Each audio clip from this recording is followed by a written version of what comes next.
gbà l'Abuja tó wá débẹ̀ tán nísìn tó wá believe pé àwọn kan ni wàá máa wá sí Ọ̀ṣun state wàá máa tẹ̀lé kò ní dáa fún ẹ o MC Oluomo wàláì kò ní dáa fún ẹ tí aláàárọ̀ bá ní pé kó dáa fún ẹ találẹ́ ò ní jẹ́ kó dáa fún ẹ ò ní ṣoríire Ọlọ́run máa bá tiẹ̀ jẹ́ ni ẹni abájọ tí àwọn ségò tán fi kúrò lẹ́yìn ẹ ò ní ṣoríire àwọn kan ṣe àìsí ọmọlúàbí ó ti get àwọn kan ṣe àìsí ọmọlúàbí àìsí orí wa ò straight orí wa gbálẹ̀ ò ní ṣoríire ìwọ MC Oluomo ìwọ ọ̀dàlẹ̀ yìí kò ní dáa fún ẹ gbogbo NURTW APC lọ́ṣun state tó dalẹ̀ wọn kò ní wọn orí wọn ò ní jẹ́ kó dáa fún ẹ ìwọ mọ́dáfọ́kà yìí ọ̀gbẹ́ni Ọ̀ṣun gorilla lèmi emir mo fọlọ́run bá búra emir ò lè bẹ́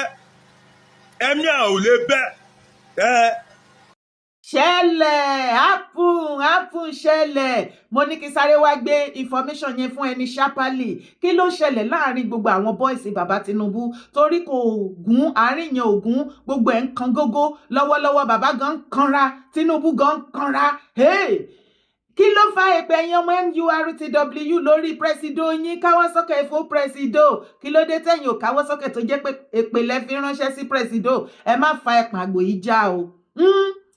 ṣó fẹ́ gbọ́ ọ̀pọ̀lọpọ̀ wa la ti ń gbọ́ oríṣiríṣi pé Baruwa òun ni former president NURTW òun àti MC Oluomo wọ́n ti jọ wà ní wọ́n wọ́n lè gbéra gbé wípé wọ́n Baruwa gbé wọn lọ sí court ó gbé MC Anko lọ sí court wọ́n sì ní ìdájọ́ ilé court Baruwa ni wọ́n sọ wípé kó continue láti lọ máa ṣe president NURTW ní Abuja ṣùgbọ́n ìwọ àtẹ̀mí MC Oluomo òun la rí bẹ́ẹ̀ tí ò sì sí ẹnikẹ́ni tí ó yẹ lọ́wọ́ wò báwo ló ṣe jẹ́ MC ti pariwo síta fúnra lára ẹ̀ wàá rí fídíò wàá sì gbọ́rọ̀ lẹ́nu òun fúnra lára òun ó ní jẹ́ gbé ẹ débẹ̀ ọmọ ìyá mi Baruwa ò gbé mi lọ sí kọ́ọ̀tì rárá èmi kọ́ ni Baruwa gbé lọ sí kọ́ọ̀tì èmi àti Baruwa ò ní problem nítorí ẹ ló ṣe rí mi tí mo jẹ president l'Abuja mo ní kí sáré gbé ẹ débẹ̀ ni wàá gbọ́ fídíò yẹn fúnra lára ẹ̀. Sharparly, Sanwo Olu under investigation for allegedly funding my election. Atiku reveals. Wàhálà rògbòdìyàn jẹ́ ayé fi òun làkàlàkà ó ṣẹlẹ̀ láàrin bàbá godfather àti godson. Bó ṣe ń gbọ́ mi lọ́wọ́lọ́wọ́ láàrin bàbá àti ọmọ. Àárín yẹn ò dánmọ́rán o, a ò sì mọ tó máa ṣẹlẹ̀ sí Jide Sanwo Olu.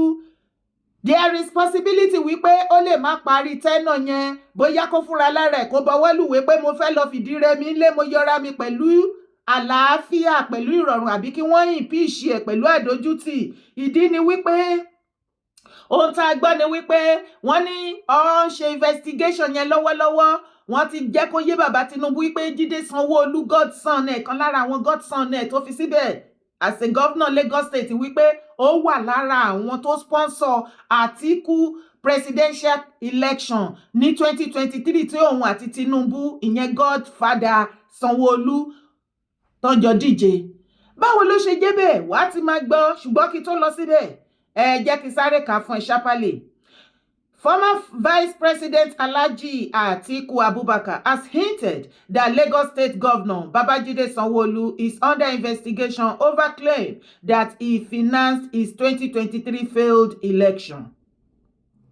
Atiku was the presidential candidate of the People's Democratic Party then and contested against Sanwo-Olu's godfather, the candidate of the All Progressive Congress, Bola Tinubu, the eventual winner.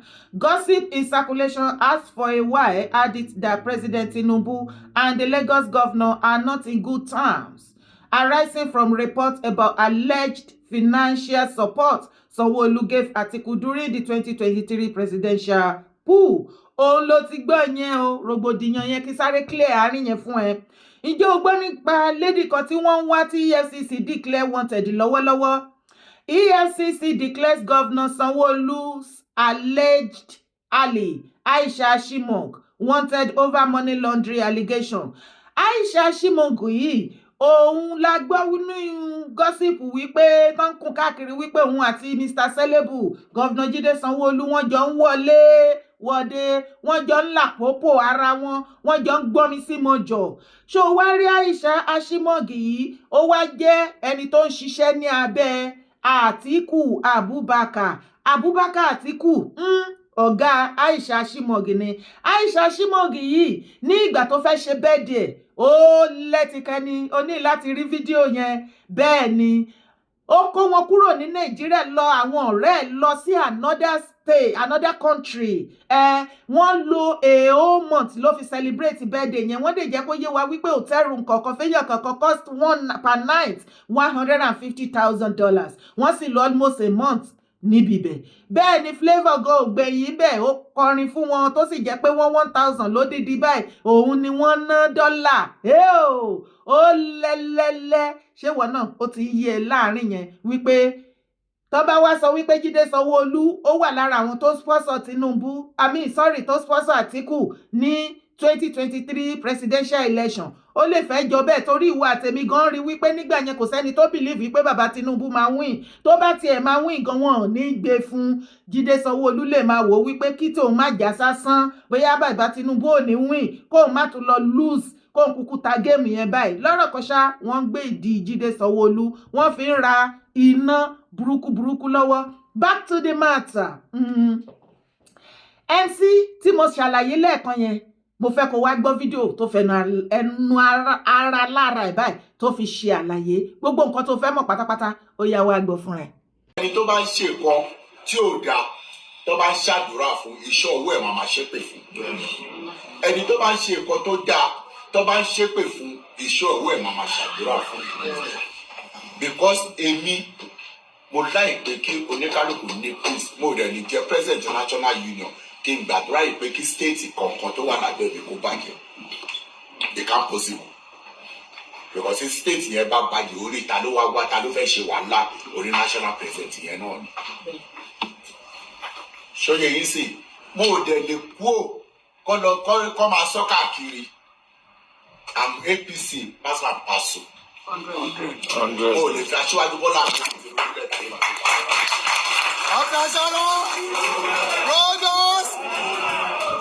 Mo wà pẹ̀lú aṣíwájú Bọ́lá Ahmed Tinubu láti 99. Kọ́ lọ wo blọ́ọ̀dù mi, kọ́ lọ wo fẹ́ẹ̀nì mi pé bóyá ó gba pátì mi kọjá rí tí ó bá ṣe pátì mi táṣíwájú bá ń lọ láti yí ẹ̀yìn náà ni mo wà. Mo mọ àwọn tó fẹ́ẹ̀nì wọn ẹ̀jẹ̀ wọn tó ti gba bí oríṣiríṣi kọjá. Ṣó ti yẹ yín sí? Sí ti ta lè jókòó yìí. Ṣó yẹ yín sí? Baruwa tó lóun gbáwọn èèyàn lọ sí kóòtù. Àwọn kátìkà tó wà bẹ́ẹ̀ ló gbé lọ sí court is no MC Oluomo.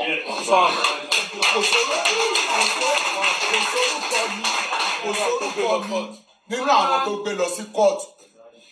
Àwọn Southwest ló ń yàn mí as a president tó dìbò fún mi. So speak out, please. This letter was given to me by our former president. That is Ibikunle Tajutin Baruwa. He gave me this letter during the crisis that happened between me and the leadership of the National Union led by Alhaji Musliu and the Akinsanya. And he took advantage of the crisis and he tried to come in to just pull me into their own path. But now I've reconciled with my boss and I'm now here at the National Headquarters. You can see the logo of the union here. And I'm fully back to the national headquarters led by our boss, Alhaji Musliu Akinsanya. And this letter is no more valid, and I'm carrying it 4 weeks later.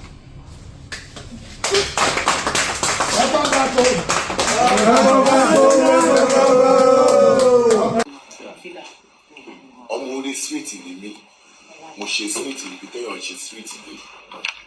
Láti understand yìí sí, mo dẹ̀ mọ ìwúlò ní street yẹn.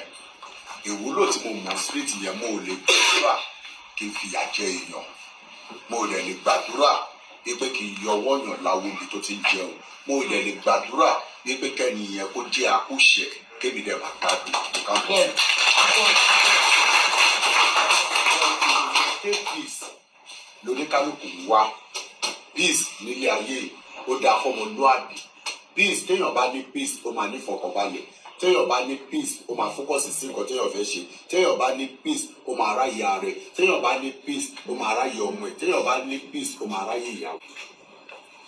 Ṣé rí ẹ̀yin tẹ́ wà l'Ábùjá àfi téèyàn bá fẹ́ gba ẹ̀ṣẹ̀ kó tó di pé mo wá síbí as a president kò dóòsì fún ẹ̀ṣá ìgàn.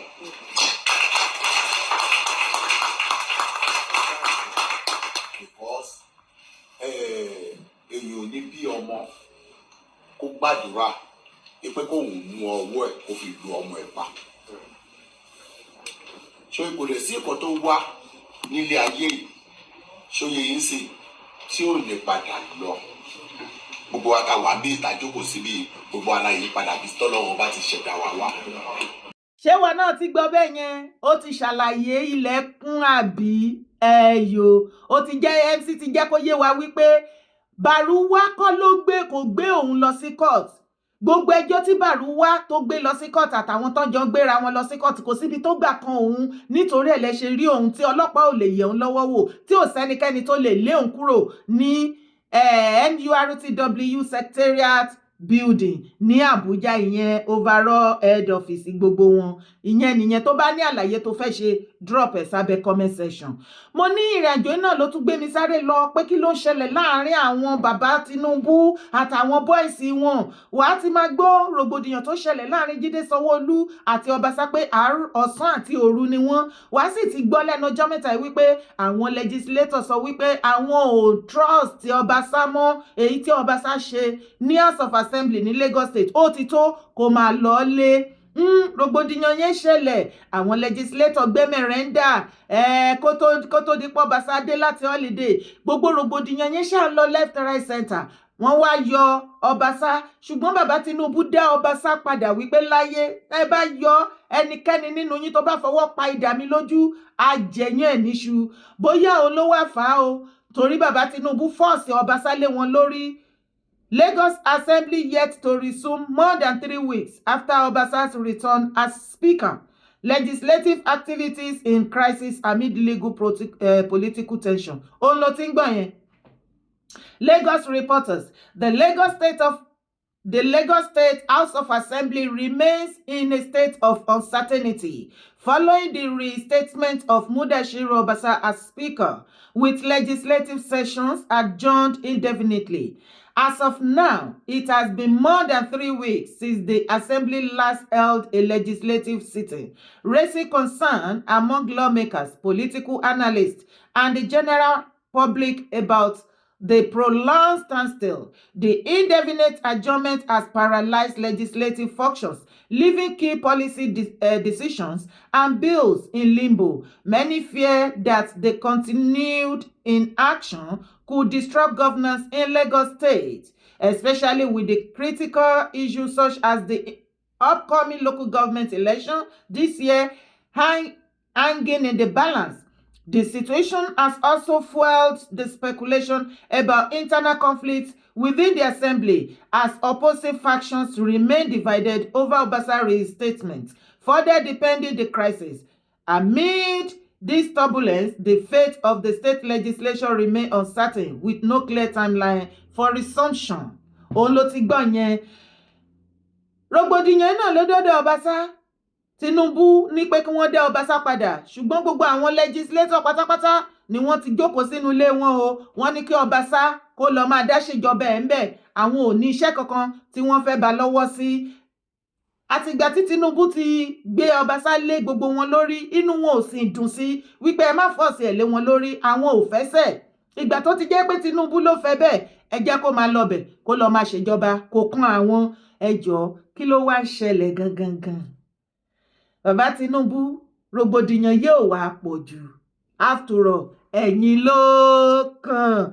Mo ní kí wá sáré ṣe èké kékeré yẹn kì í sáré ṣe fún yín. Orúkọ tèmi ò yí padà rárá. Yeye Dárákowé ni mò ń jẹ́ o. O lè bá mi drop comment ẹ sí abẹ́ fídíò yìí. Má sì gbàgbé bá mi fọwọ́ kún ìrìn àjò yìí. Bá mi subscribe sórí YouTube channel. Bá mi invite your friends and loved ones. Ojo níwà ò bẹ́ni kọ́kọ́ ṣọ̀tá. Ẹni tẹ́jí wá bá rí. Ó lè jí ń pa. Bá wa drop comment ẹ. Má sì gbàgbé láti like fídíò. Bá wa pín síta o. Orúkọ tèmi ò yí padà. Yeye Dárákowé. Ire o.